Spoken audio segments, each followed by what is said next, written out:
Hey, welcome to Real-Time Workflows. I'm MX Bell. I worked on Deadpool and Wolverine, Jurassic World Fallen Kingdom, 1917, Hobbs and Shaw, Wheel of Time, Little Mermaid, No Time to Die, tons more. What you're going to get in the channel are my pro tips and how I use Unreal Engine to make films. So let's get started. Let's make some stuff. See you down the road. Right, so the absolute basics of 3D, right? I've got 5. I've been thinking about this. I've been doing this for 20 odd years. And I think there's 5 things that you should know if you're going to start using 3D software.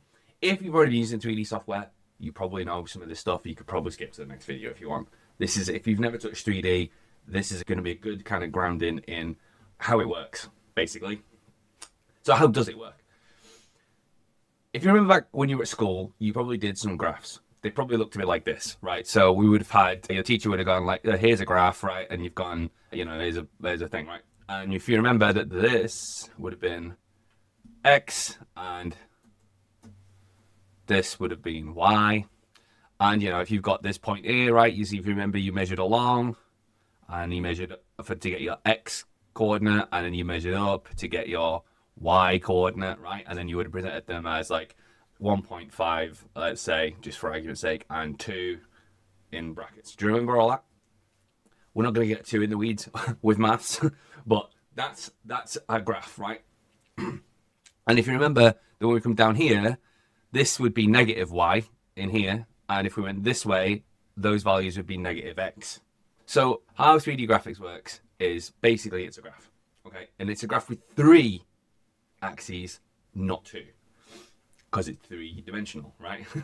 And they're generally color-coded pretty well across the softwares. So you're going to see X,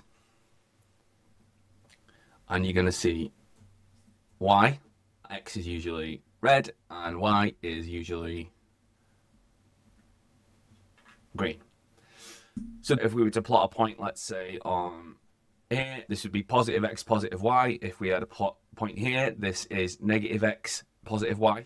And this would be positive X and negative Y. And here would be negative both. Pretty simple, basic math stuff, right? Now, there's a third axis that we need to know about. It goes up. So if we're looking down on this is on the floor. The Z axis is coming up towards us, right? It comes up through here. It's coming right at us.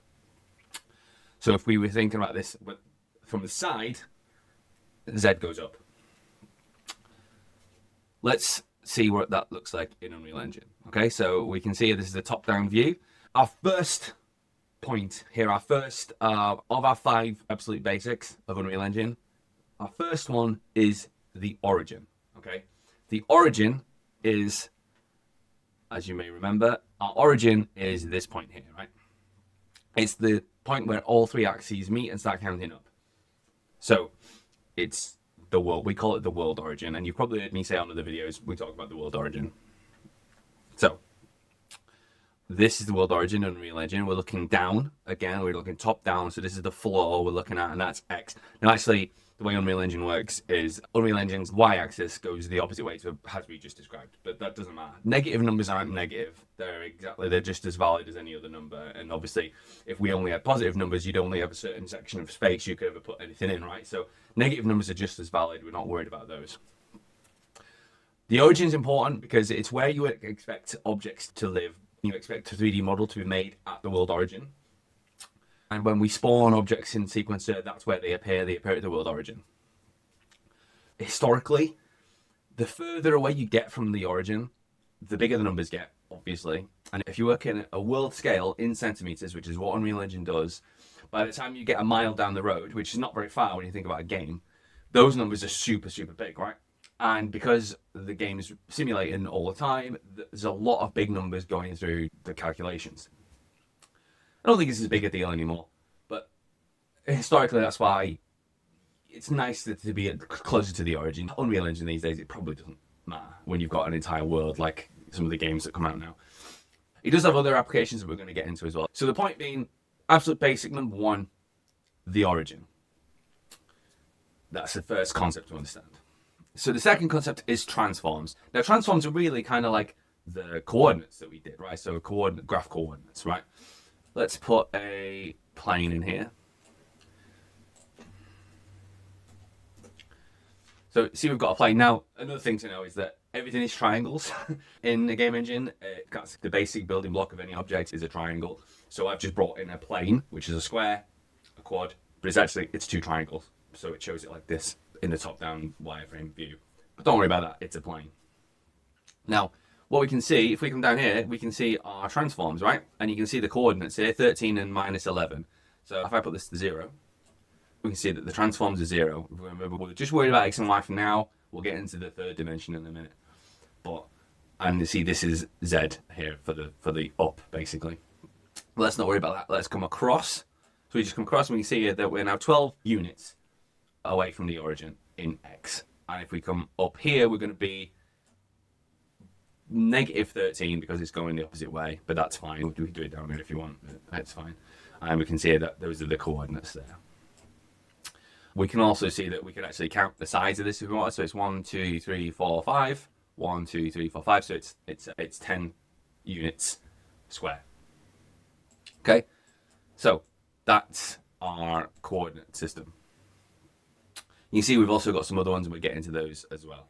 So basic concept number 2 is coordinate systems. Let's call it transforms, okay? That's a transform. So what we're effectively saying here is we've transformed that plane 12 units in X and 12 units in Y. And that's its transform, and it's stored, that's stored data. We can change it anytime we want. Now, we also have rotation data. So as you might expect, we can rotate this. And as you can see there, it rotated 35 degrees in Z. Now, why did it do it in Z? Let's think about it. If we imagine that Z axis coming up, it comes up here, it's like a skewer, right? And because this has its own local space as well, effectively when we rotate it in Z, we're rotating the Z axis, okay? So any object that's on it will rotate with the Z axis.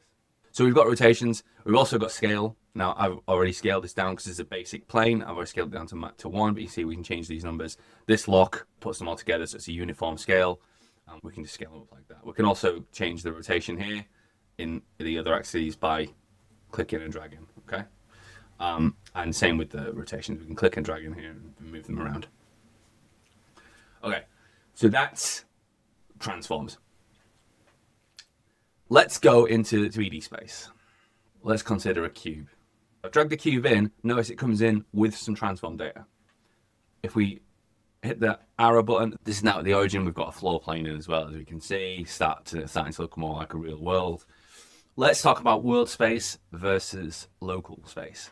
World space is exactly what we just described. We can even see it down here in the bottom. That's the world axis. You see it as we rotate, we can constantly see which direction we're looking. So right here, we're looking down the y-axis, right?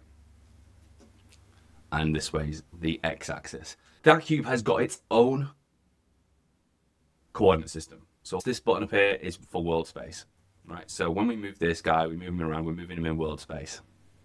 If we just rotate him now, we can see that our transform gizmo is still pointing in world space, right? So down there is X and down there is Y.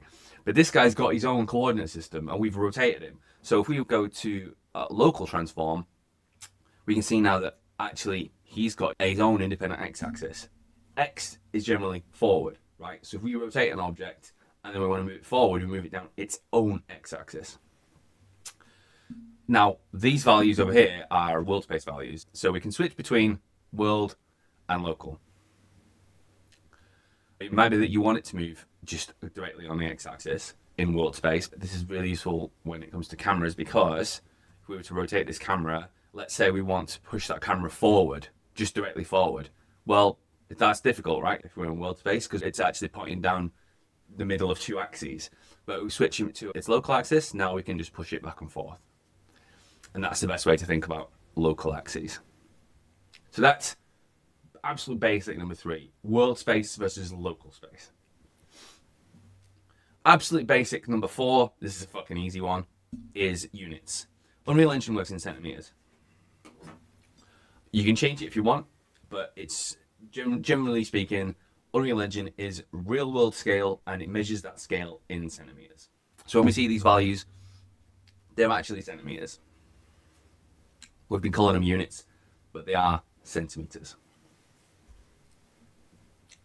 And you have to remember that if you bring an object in and its scale is wrong, it's probably one of two things. It'll be a factor of 10 off, because wherever that model's come from, they'll have been using decimeters as a scale or possibly meters as a scale. So it'll be a factor of 10 off. So you can generally scale things up by a factor of 10 or down if they're wrong. If they're not the right scale already, there'll be a factor of 10, too big or too small, or a factor of 3, roughly 3.042 specifically, but a factor of 3, too big or too small, and that's because they were created in feet and inches. Usually, if you just drag in a cube, this is a meter cube. When you drag this in, if you're not sure how big an object is, you can drag in a meter cube, and there's your meter cube. Okay, and if you've got some characters, for example, my mix mode characters, which you can get in the starter pack, if you know that the characters are the right scale, generally speaking, you can bring them in and go, all right, yeah, so that's roughly the scale. That's the scale of a person, and therefore we know that we're roughly in the right area in terms of scale. Okay, so that is absolute basics. Number 4, units and scale. Absolute basics number 5 is hierarchy. Let's put our cube back to the world origin. There it is. And let's put this cube, and we'll make it a child of this cube. We can do that in the outliner by just dragging it underneath and dropping it on top. So now we've got this cube, and as a child of it is this cube. That means the second cube, the child cube, will inherit the transforms of the parent cube. If I move this one up, it takes the other one with it. If I rotate it, it rotates as well. This one can also have its own independent transforms locally, and it's now inheriting the transforms from its parent.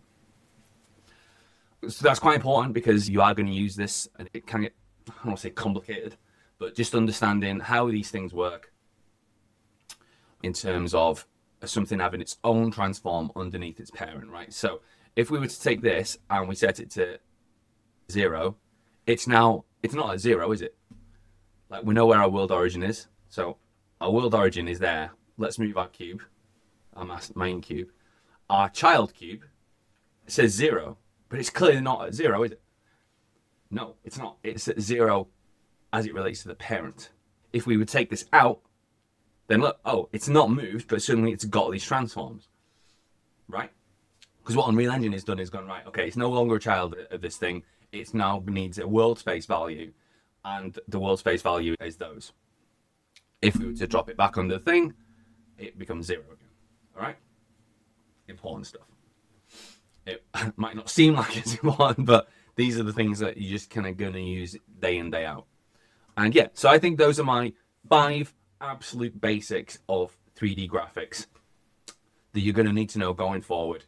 There are probably many more. If you've got some that you think should be in this, maybe we should stretch it to 10, but you can let me know in the comments, and we can address them. If we think any other things need to be promoted to the absolute basics that a brand new person dealing with 3D for the first time who wants to make films needs to know. I think these are the 5 basics, but I could be missing some. So yeah, let me know in the comments, and I'll see you in the next one.